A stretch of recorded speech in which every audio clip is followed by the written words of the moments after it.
Ampicilina 500, el podcast.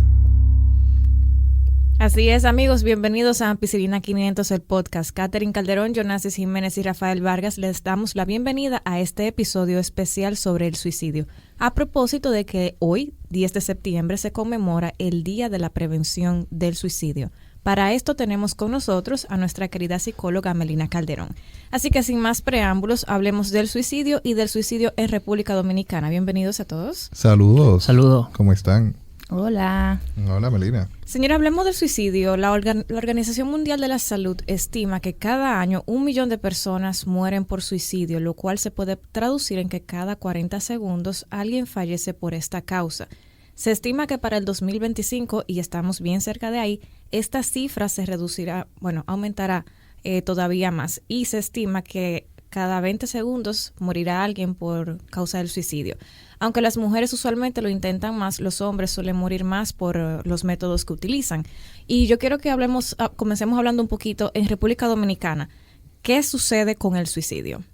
Bueno, la Oficina Nacional de Estadística establece que desde el 2000 al 2017 los registros que se pudieron tomar del suicidio es que 6.175 personas murieron en esa década por causa del suicidio y que ese registro se publicó el 1 de abril de este año, así que es el último que ellos tienen publicado.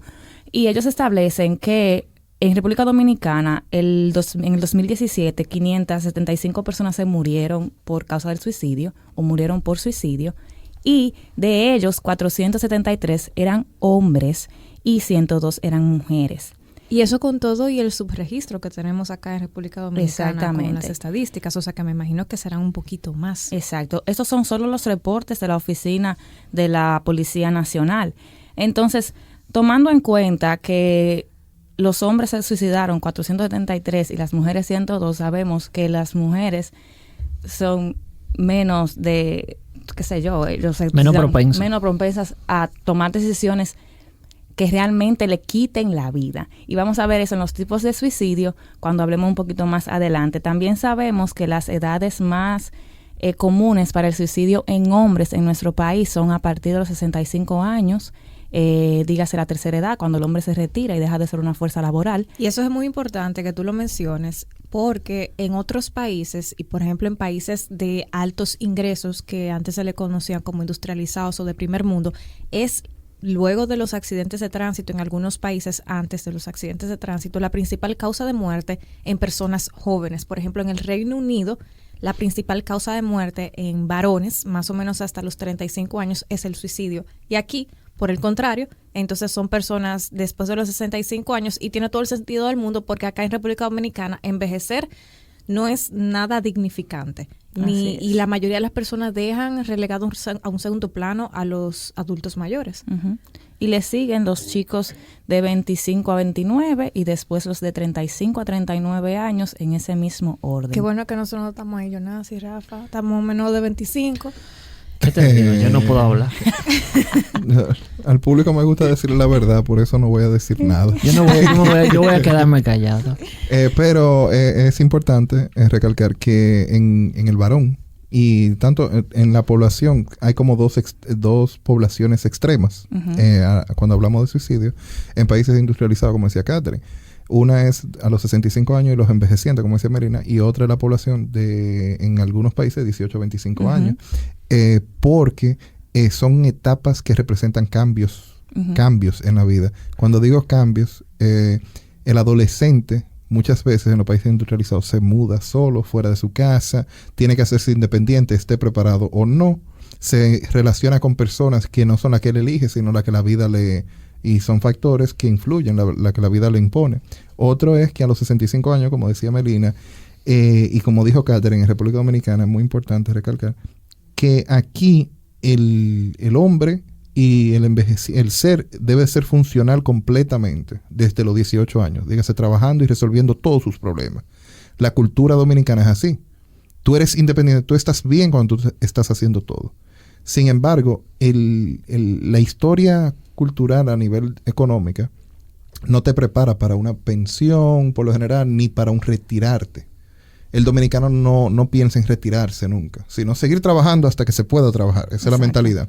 Y cuando llega a este punto en que ya en el mercado laboral su función la puede hacer una persona más joven, de una manera más eficiente, verse en una casa sin trabajo, sin sueldo y sin una función activa, que Melina más adelante no aportará, cómo le impacta a un ser humano pasar de ser funcional, como de tener un propósito, ese propósito, me despierto todos los días, voy al trabajo y hago una función y le resuelvo problemas a personas, a tú pasar a estar trancado, es muy impactante. Es un cambio muy fuerte en la vida de algunas personas. Entonces, siguiendo con las estadísticas, ¿qué datos tú pudiste recopilar de tu investigación? Con las mujeres es muy diferente. Las mujeres entre 15 a 19, 20 a 24 tienen altas tasas de muerte por suicidio, a diferencia de los hombres que no son en esas edades, pero también de 40 a 44 años. Es importante destacar que en las mujeres es como una constante esas edades en esa década. Eso te iba a decir, como que desde los 15 hasta los 45, 50 años, como que estamos todas en riesgo, parecería indicar esas estadísticas. Menos las que están entre los 25 y los 39 años, que no hay mucha estadística de muertes por suicidio en sus casos. En el caso de los hombres, este incremento en esa estadística de los 65 años comenzó a partir del 2012. Que un incremento alarmante en las muertes por suicidio en esa población. Porque, como te decía antes, en las mujeres ha sido como una constante. Esas son las edades que usualmente se presenta muerte por suicidio en el caso de ellos. Y súper interesante que las regiones de nuestro país que tienen más muertes por suicidio son la región norte, la metropolitana, en ese mismo orden. ¿En la metropolitana en Santo Domingo o acá mismo en la región norte? En Santo Domingo. Okay.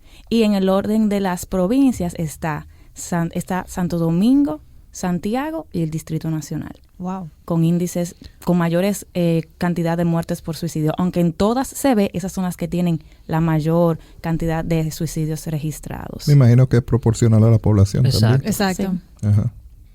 Entonces, tú hablabas al principio de que hay tipos de suicidio y mencionaste que íbamos a discutirlos con un poquito más de detalle. A mí me interesaría saber, en República Dominicana, hemos visto un patrón, sobre todo en los últimos años, en el cual alguien quiere matar a otra persona, usualmente una pareja, un hombre, quiere matar a su pareja sentimental, que casi siempre es una mujer, y termina suicidándose. ¿Eso estaría dentro de esa categoría o constituirían dos tipos de categorías diferentes, suicidio y homicidio al mismo tiempo?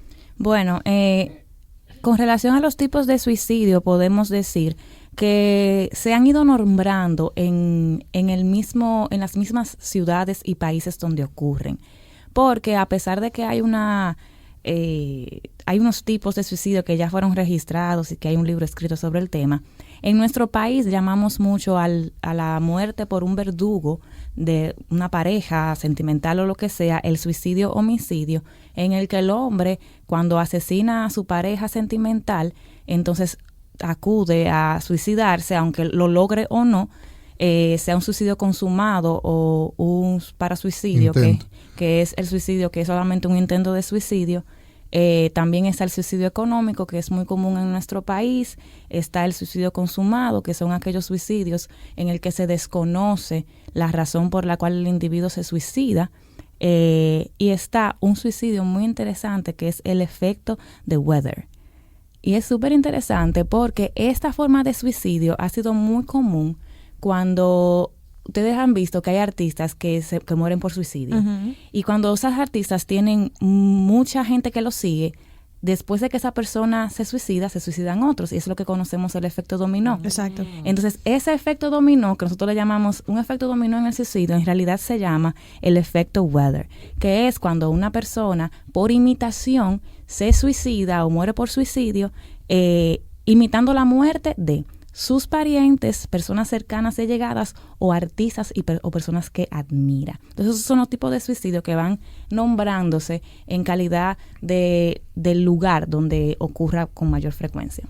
Entonces, cabe como preguntarse qué impacto tienen las noticias y la manera en que lo cubren, repetir esa información. el impacto que tiene en el nivel de suicidio. O sea, la información yo entiendo que hay que darla. Porque si hay un artista famoso y luego tú dejas de verlo, tú dices, ¿qué pasó? Okay. O sea, si la información es la forma como se escribe la información. No ser morboso al respecto. Exacto, hay muchas palabras que se utilizan o hay frases, hay formas de redacción que tú puedes utilizar que a lo mejor no y también el tema del clickbait. O sea, cómo tú titulas una noticia.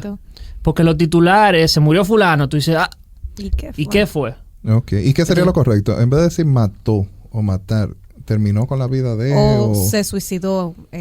La forma correcta de llamar, de referirse, es muerte por suicidio. No, se suicida no es lo más correcto, es muerte por suicidio. Muere por suicidio porque el suicidio no es... ¿Cómo te explico? El suicidio no es como tú beberte un vaso de agua, es una decisión. Entonces, como mismo muere por un accidente de tránsito, muere por un suicidio. ¿Tú ves? Entonces, la forma correcta es así, decir, muere por suicidio una persona, fulano, un hombre, una mujer, fulano de tal, porque tiene que tener un nombre, tampoco es que podemos maquillarlo tanto, pero nunca decir las posibles razones que están detrás de ese suicidio. Que ahí es donde comienza el morbo.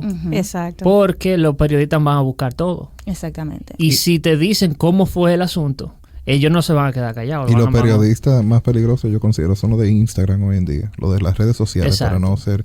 Y es que graban un video y como el video es morboso, se reparte más. Exactamente. Y como Melina aclaraba, hay una población que está en riesgo, que son las que continúan el efecto de Weather. Porque no es que tú ves que fulano se cometió suicidio, muere por suicidio y ya tú que estás en un estado estable o no tiene ningún factor influyente, te vas a tomar esa decisión. No, es que hay una población susceptible y al ver la noticia de su artista con el que ellos se identifican, de su familiar, la persona que lo apoyó a ellos o que siempre estuvo con ellos, entonces caen más susceptibles a tomar esa decisión. Exacto. Hay una guía muy interesante que está en reportingonsuicide.org. Está reportando sobre suicidio.org. Está en inglés, en español, en muchísimos otros lenguajes. Idiomas, perdón, que dan unas pequeñas guías, algunos tips sobre cómo reportar el suicidio. Básicamente tratar, por ejemplo, en el titular de evitar la palabra suicidio, de poner fulano de tal ha muerto, tratar de evitar mencionar cómo lo hizo, evitar mencionarlo como una pandemia o una epidemia, tratar, y eso es muy importante, de omitir si hay una nota, porque mucha gente va a querer esa parte del morbo. Y leer esa nota y saber lo que dice. Exactamente. Y esos tips se pueden encontrar, o sea que si alguien nos está escuchando y está envuelto en ese mundo del periodismo, la comunicación, o simplemente le interesa saber, lo vamos a poner en las fuentes, pero si le interesa saberlo desde ya, es simplemente cuestión de googlearlo para encontrar los tips que están sumamente interesantes, porque cada uno de nosotros podemos ser entes para ayudar a difundir la información de forma correcta. Exactamente. O sea que quizá yo no soy periodista, pero en mi Instagram yo puedo ayudar a dar información para que la gente se eduque, porque mientras normalicemos la educación, yo creo que vamos a estar todos un poquito mejor. Le diste el clavo, yo iba a decir eso mismo, y recalcar que a veces le damos repost o retweet a una información, y simplemente con hacer, si lo vas a hacer, porque yo no puedo impedir que tú hagas o no algo, pero si lo vas a hacer, hazlo de la que está mejor redactada. Claro. No reguemos, no aumentemos y también evitar el factor escándalo. Exacto. Porque el factor escándalo muchas veces crea en la gente ese tipo de cosas. O sea, crea que se hable mucho de algo muy negativo y al final la gente como que interioriza demasiado eso. Y el asunto, por ejemplo, buscar las fuentes reales. ¿Qué pasó? Está bien, pero durar 3 semanas hablando de lo mismo. Exacto. Te insensibiliza el tema. Exacto. Entonces se le pierde la importancia y en vez de tú tratar lo que está sucediendo, las causas, tú lo que te insensibiliza, otro suicidio. Exacto. Y eso es lo que quisiéramos evitar, porque entonces nunca se va a empezar a trabajar el problema. Y recordar siempre, señores, que la familia está ahí. Claro, y también esa persona tiene una familia. Un suicidio afecta mínimo 6 personas de una familia. Wow. Afecta gravemente, no diga que afecta, diga que lloró, no, afecta gravemente al menos 6 personas en una familia. Y además de afectar gravemente a 6 personas de una familia, también afecta a su economía y afecta muchísimas cosas que involucra a esa familia. Entonces, cuando yo comunico y multiplico una muerte por suicidio, yo estoy de alguna forma u otra lesionando lo que esa persona tiene en su cabeza sobre el paciente o el pariente que ha fallecido. Recordar siempre que la persona que muere por suicidio es una persona. Claro. Que tiene valor y que en su momento tenía sentimiento, emoción y todo aquello. Y que por esos sentimientos, emociones y muchísimos otros factores que vamos a ver en un momento, entonces toma la decisión de morir por suicidio. Y ahí quiero llegar. Jonasi mencionó ahora, hace un momentito, en respecto a los fans, pero también se aplica al público general y también a los pacientes, esos factores de riesgo que ponen a una persona a ser más propensa, o que colocan a una persona a ser más propensa a suicidarse. ¿Qué tú nos podrías decir al respecto? Mira, hay muchísimos factores. El suicidio es un tema muy amplio, pero vamos a intentarlo resumir un poquito aquí. Hay muchísimos factores. Están los factores físicos, biológicos, genéticos, sociodemográficos, que afectan, ponen a la persona un poquito más de riesgo para cometer tomar una decisión de este tipo. Entonces, dentro de los factores de riesgo está pertenecer a un país que es de ingresos medianos o bajos, haber intentado suicidarse en otro momento, el estado civil de esa persona. Aumenta las personas que son solteras, divorciadas o viudas, tienen un porcentaje un poquito más alto de morir por suicidio. La ocupación afecta un poquito, en un 10 a un 15% en la decisión de suicidarse. En los médicos, los que suelen suicidarse más son los anestesiólogos. Uh-huh. Pero lo interesante es que dentro de la data que yo he encontrado, las ocupaciones que suelen morir más por suicidio son los veterinarios, los farmacéuticos, los dentistas y los practicantes de medicina de alto riesgo. Y eso tienen Exacto. algo en común todos los que mencionaste, tienen acceso a anestésicos, a medicamentos, a fármacos que le pueden facilitar el Exacto. proceso y que Exacto. son inmediatos e irremediables. Exacto. Dentro de las poblaciones también está un factor que se determina, es si tiene hijos o no, porque se ha visto que las personas que tienen hijos, entonces su tasa de suicidio es mucho menor que las personas que no tienen hijos. Y los varones que están casados, que no están en dinámicas matrimoniales disfuncionales o tóxicas, tienen menos tasa de suicidio que la población en general. Dígase, un varón casado en una relación estable. Uh-huh. Exacto. Ok. Tiene menos posibilidad de suicidarse que un varón soltero, divorciado o viudo. Okay. Entonces, también está pertenecer a grupos que pudieran ser discriminados o pudieran considerarse como grupos vulnerables y objetos de discriminación, como las lesbianas, los homosexuales, los intersex, Okay. todos los que pertenecen a la... LGBT. Exactamente. Plus. Y lo Q. Todo ese Exacto. grupo.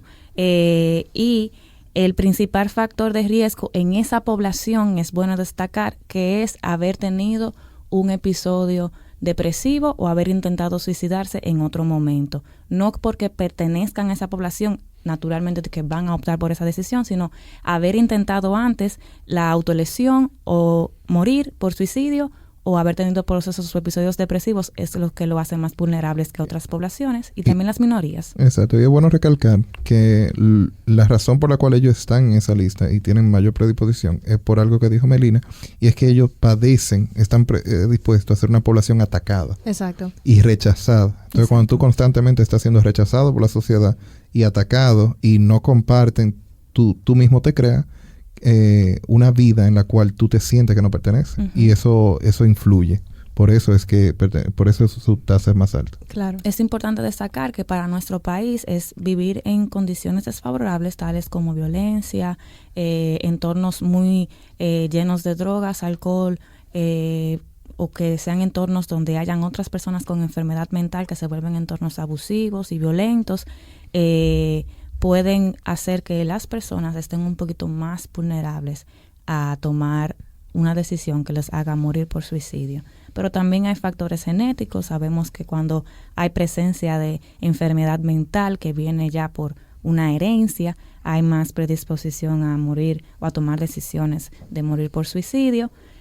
Usualmente los individuos que tienen trastornos depresivos o picos depresivos o trastornos afectivos o que tienen algún tipo de adicción a drogas o alcohol son los que están más vulnerables para tomar decisiones como estas. Es importante destacar que los individuos con diagnósticos de depresión bipolar, el trastorno límite de la personalidad, esquizofrenia, esquizoafectivo, también. Los trastornos de pánico, el trastorno obsesivo compulsivo, trastornos de alimentación. Naturalmente, el trastorno de alimentación tiene un factor muy fuerte que la gente no come. Exacto. O no come bien. Sí. Los trastornos somatomorfos o lo que se conocen ahora como los trastornos funcionales, que en eso podríamos destacar la dismorfia corporal, el hipocondriaco y demás. También está el individuo con personalidad histriónica, el individuo con un trastorno de personalidad antisocial, el depresivo recurrente, la distimia, que es lo que conocemos después de 2 años, un individuo con depresión crónica se diagnostica con un trastorno distímico. Entonces, esos son los que están en mayor riesgo cuando hablamos de la parte física, que es la genética que se hereda, o la parte psicológica. Y también hay factores físicos. Entonces, dentro de los factores físicos está tener una enfermedad muy dolorosa, enfermedades crónicas con mucho dolor. También tienen un factor muy importante porque las personas intentando sanar ese o mejorar ese dolor pueden incrementar la ingesta de medicamentos y aunque sea un suicidio involuntario, se puede morir por una intoxicación. También están las personas que tienen un diagnóstico de una enfermedad catastrófica o una enfermedad terminal, y también están las personas que tienen epilepsia y las personas con VIH o con una enfermedad que además de ser terminal sea agresiva, progresiva y maligna. Así que no hay cura y esa gente sabe que puede que muera para intentar evitarle el sufrimiento a su familia, entonces toma la decisión de morir por suicidio.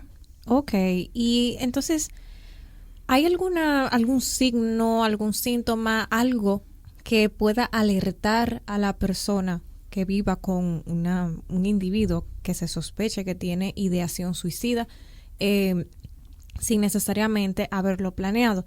Y te pregunto porque hay un mito muy frecuente y muy común que se escucha que dice que el que se va a suicidar no lo avisa y lo hace y ya. Y que también el otro, que también quiero que me lo respondas, que el que lo dice es para llamar la atención. El suicidio no cursa silente, porque el suicidio es una decisión. El suicidio no es una gripe que te dio. O sea, el suicidio es algo que se pensó. Entonces, el suicidio tiene algo que se llama la triada del desamparo, que es muy común en las personas que están cursando por un proceso de desesperanza que pudiera generarle pensamientos suicidas. Entonces está que el individuo entiende que no hay sentido de su vida, ya él no tiene razón para vivir, entonces se genera lo que se llama ambivalencia y el individuo está en esta pequeña lucha entre si yo quiero estar vivo, si yo no quiero estar vivo. También está la impulsividad, porque el suicidio no es una decisión de que tú te sentaste y dijiste, oh, sí, déjame morir por suicidio hoy. Es algo que se hace de forma impulsiva cuando tú sentiste que ya no hay otra salida y ese día fue el que tú escogiste para tomar la decisión, y está la rigidez, que es cuando la persona mira todo como en un túnel, que no puede ver una salida que no sea el suicidio. Entonces, ¿qué pasa con los mitos? Dentro de los mitos que tú estabas diciendo está el que la gente que se va a suicidar no lo dice. Como el suicidio no cursa silente, siempre el individuo suicida va a decirlo de alguna forma, sea de forma explícita o sea dejándolo decir, así como entre líneas, dejándolo entrever. Entonces, a veces esos mitos son los que nos llevan a tener las estadísticas tan altas de suicidio, porque la gente entiende que nadie lo va a decir y que solamente es para llamar la atención. La gente que se va a suicidar siempre lo dice, de una forma u otra lo dice, con acciones o con palabras. ¿Y cómo podría manifestarse eso? O sea, ¿cómo podrían ser ejemplos de esas acciones o esas palabras que podría decir alguien que está pensando en cometer suicidio? Siempre que una persona está pensando en morir por suicidio, comienza a hablar mucho de la muerte o de su ausencia. Ay, si yo no estuviera en el mundo, ¿y qué tú vas a hacer si yo no estuviera aquí? Ay, porque esto está muy difícil, esta vida está muy difícil. Entonces comienzan a hablar mucho y es como un tema que siempre está sobre la mesa, la muerte, todo el tiempo. Y es alguien que constantemente está hablando sobre la muerte y comienza a decir a veces explícitamente, yo me voy a suicidar. Uh-huh. Y ya cuando usted escucha eso, entonces ya usted sabe que tiene que intervenir. Cualquiera se mata.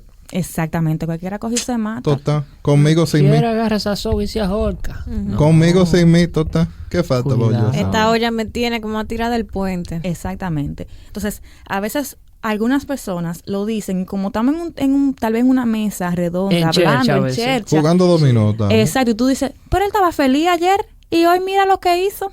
¿Por qué? Porque siempre se dice, el que se va a suicidar no se queda callado. Y a lo mejor dentro de esa felicidad lo dijo en chercha. Uh-huh. Como que, ay, esto está complicado, que cualquiera se mata. Uh-huh. Y todo el mundo, ajaja, qué risa, qué chulo, qué chulería. El otro día, ¿y qué fue lo que pasó? Pero él estaba feliz ayer. Y influye culturalmente también cómo nos expresamos nosotros. Porque algo común que la gente dice, yo estoy tan feliz que yo pudiera morirme ahora mismo. Uh-huh. Yo he tenido un día tan lindo. Yo le he pasado tan bien con ustedes que ya yo estoy feliz. Ya. Y esos son vicios del lenguaje. Exacto. Y son incorrectos. Exacto. O de que, coño, yo no sé para qué cualquiera se mata, hombre. Total, ¿qué falta va a ser? Pero son expresiones que tú, un amigo tuyo, tal vez lo escucha y tú ¿sabes? Uh-huh. Lo despacha como que este es lo que está teniendo un mal día este muchacho. No, loco, ya tú sabes, cualquier cosa me tira, vamos a juntarnos, vamos a hacer algo. Y eso nos lleva entonces, ¿qué uno hace, Melina? Como que ok, tengo un conocido, un vecino, un amigo, un familiar, tiró unas expresiones y uno fue, me la llevé. Pero porque esa es otra, también hay que estar atento. Estar atento, ser muy intencional en la escucha activa, porque a veces nosotros estamos escuchando para responder y no para, tú sabes, no para realmente interiorizar lo que el otro me está diciendo. Pero antes de yo decirte qué hacer, primero vamos a decir qué más pudiera ser un signo o un síntoma de una conducta o un individuo con conducta o pensamiento suicida. El individuo comienza a aislarse, y digo aislarse en su contexto, porque a veces hay gente que no sale mucho y yo entiendo que ya esa gente se va a suicidar, pero esa gente en realidad no sale casi. Uh-huh. Es como un cambio en sus relaciones interpersonales, en su contacto con la sociedad. Un cambio en su conducta típica, en su respuesta típica. Es una gente que está un poquito más irritable o un poquito más desesperanzado o desanimado. También está el comenzar a poner las cosas en orden. Aquí no se usa mucho en los estratos socioeconómicos medios bajos y bajos hacer testamento, pero son gente que te hacen algo por este ejemplo. Comienzan y te dicen, mira, si en algún momento yo no estoy, yo espero que tú te ocupes de fulanito. Uh-huh. Mira, hazme el favor, ¿a ti te interesaría en algún momento tener esta casa? Uh-huh. Y comienzan como a poner algunas cosas en orden que después pueden venir escritas en una nota, en una carta que se deja para cada quien delegarle las cosas que se iban a dejar, pero comienzan a avisártelo, a decirte, ¿y si yo no estoy, qué tú harías con tal cosa? ¿Y si pasa tal cosa? ¿Y si yo me muero ahora mismo? ¿Qué pasaría con fulanito? ¿Qué pasaría con el perro, con el gato, con quien sea, con mamá? Entonces comienzan a crear esa conciencia en el otro para que el otro comience a pensar, ¿qué haría si yo no estoy? Uh-huh. Entonces eso se llama comenzar a dejar las cosas en orden. Porque a veces uno dice que sí, comienza a poner cosas en orden. No es que comience a ordenar su casa. Es eso. Comenzar a delegar, comienza a despedirse o agradecer. Yo estoy tan agradecido del tiempo que tú estás conmigo. Sin tomar alcohol. Exacto, sin haber tomado alcohol. Que comienza de que tú has sido un gran amigo, una gran amiga para mí. Yo te agradezco todo este tiempo que tú... Y tú lo tomas como que, ay, mira qué bien. Ay, qué buena gente. Lo estás reconociendo. Pero mira, fulano está contento y mira, te la gracia, me la dio. Exacto. Uh-huh. Entonces, pero tú has visto que esa gente ya ha tenido un cambio de conducta y tú dices que no, porque él vino y me agradeció, está mejor ya. Entonces, ¿qué pasa? Comienza a agradecerte y como a despedirse. Porque despedirse no es decirte que nos vemos hasta nunca. No es eso que te va a decir, o tal vez te lo dice, pero en realidad es que comienza a agradecer y a decir todo lo bueno que el mundo ha sido y la gente ha sido con él o ella, hasta entonces llegar a tomar esta decisión. También comienza a regalar posesiones importantes, cosas que son de valor para esa persona, que por ejemplo tiene una camiseta de un grupo de fútbol que le gusta mucho, o un grupo de baloncesto, como a mí que me gusta mucho el baloncesto. Entonces, que tú tienes, por ejemplo, una camiseta firmada por Kevin Durant y tú regales esa camiseta, eso te está diciendo algo. Cuando alguien regala sus posesiones importantes, cuando comienza a tener mucha desesperanza, Dios mío, esto no va a cambiar aquí. Ya esto está, República Dominicana hay que cerrarlo y matarse todo el mundazo. La anedonia. No hay razón para vivir ya. Entonces ya comienza a cursar un proceso que tal vez es un proceso depresivo, porque debemos reconocer que la depresión es una de las primeras causas para el suicidio en nuestro país, pero también comienza la expresión verbal o explícita en acciones de un plan para morir, conjunto con el pesimismo. Entonces, ¿qué yo puedo hacer cuando yo identifico una persona que está teniendo algunas conductas que me pueden indicar a mí que tiene un comportamiento suicida? Lo que yo tengo que hacer, nunca es fácil hablar con una persona que está teniendo pensamientos suicidas, pero es muy importante nosotros sentarnos con escucha activa y sin juzgar, a hablar con esa persona. Entonces, después que yo voy creando una plataforma de empatía y yo me voy ganando la confianza de esa persona, lo que yo tengo que comenzar a hacer es preguntarle, ¿cómo tú te sientes? ¿Tú te sientes más desanimado ahora? Porque yo te veo como así, como sin esperanza, como más cansado, como más intranquilo o más tranquilo de la cuenta. ¿Tú sientes que algo en el día tú no puedes manejarlo? Tú te sientes como muy agotado y agobiado por el día a día. Y preguntarle sobre sí mismo, qué es lo que te está molestando más, cuál es la carga que tú llevas actualmente, y preguntárselo explícitamente, ¿tú has pensado en suicidarte? Y si la persona te dice que sí. Si la persona te dice que sí, entonces ya usted tiene que asistirse de un personal de la salud mental, dígase un psiquiatra, porque a diferencia de lo que la gente piensa, los psicólogos no trabajamos el suicidio. Está en contra de nuestra, en nuestro, lo que nos dirige en nuestro colegio. Requiere de medicación. Requiere de una intervención farmacológica. Y si la persona te dice que sí, pero no quiere ir. Usted puede, si hay una amenaza, usted puede llamar al 911 para que entonces por emergencia venga un psiquiatra a asistir a ese individuo. Cuando dice si hay una amenaza, según tengo entendido, y dice la literatura médica, la única manera de poder internar a un paciente en contra de su voluntad es si tiene un plan desarrollado o ha intentado suicidarse, ¿no? Si la persona dice que sí, usualmente tiene un plan. Pero nadie se suicida de la nada. Es muy raro. Sí, pero eso puede variar en torno entonces a percepción, a cómo yo lo interpreto. Sino que tiene que ser como que te digan, yo compré tal cosa para realizar tal cosa. Claro, porque eso es lo que va después. Tú le vas a preguntar, ¿y cómo tú has pensado? Exacto. Y ya cuando tú entiendes, porque la gente te dijo, sí, tú no te puedes alarmar. ¡Ay, Dios mío! ¡Tú me vas a matar! O sea, tú no te puedes desesperar. Tú tienes que decirle, ok. ¿Y qué tú has pensado hacer? Entonces, ya cuando esa gente te dice lo que piensa hacer, entonces ya tú tienes a mano. Si tiene un plan, entonces tú vas por emergencia. Si no tiene un plan, entonces tú le dices, tú no tienes un plan. Entonces tú has pensado en suicidarte. ¿Y qué tú piensas sobre eso? ¿Tú en realidad quieres tomar esa decisión? La gente te va a decir, a veces hay gente que te va a decir que no, jamás, yo nunca pensaría en quitarme mi vida es muy valiosa, aunque realmente tenga un plan. Por eso hay que ser muy intencional en la observación de los indicadores. Pero si tú tienes una persona que no quiere ir a terapia, que no quiere intervención, lamentablemente uno no puede obligar a nadie. Entonces, tú lo que vas a hacer, porque como tú estás ahí, tú vas a quitarle el acceso a todas las posibles cosas que pudiera utilizar para morir por suicidio.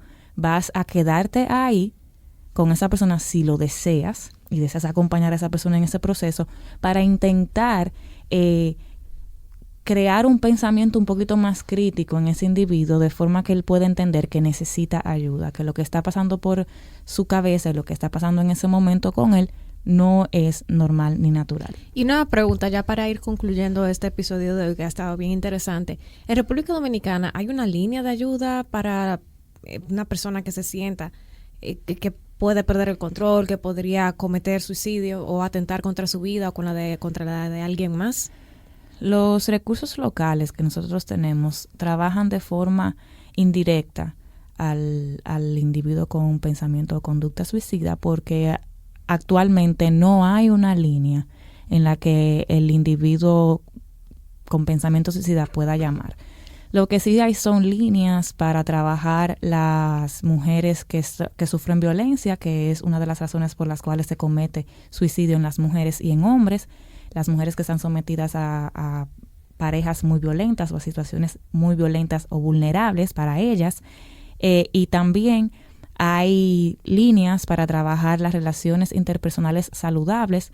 Entonces eso trabaja al individuo, al varón que tiene apegos tóxicos, tiene problemas del control de la ira o problemas con el control de sus impulsos o con un problemita con el tema de las relaciones interpersonales. Entonces esas líneas trabajan indirectamente a los individuos que pudieran cometer en algún momento suicidio. Entonces esas líneas están disponibles.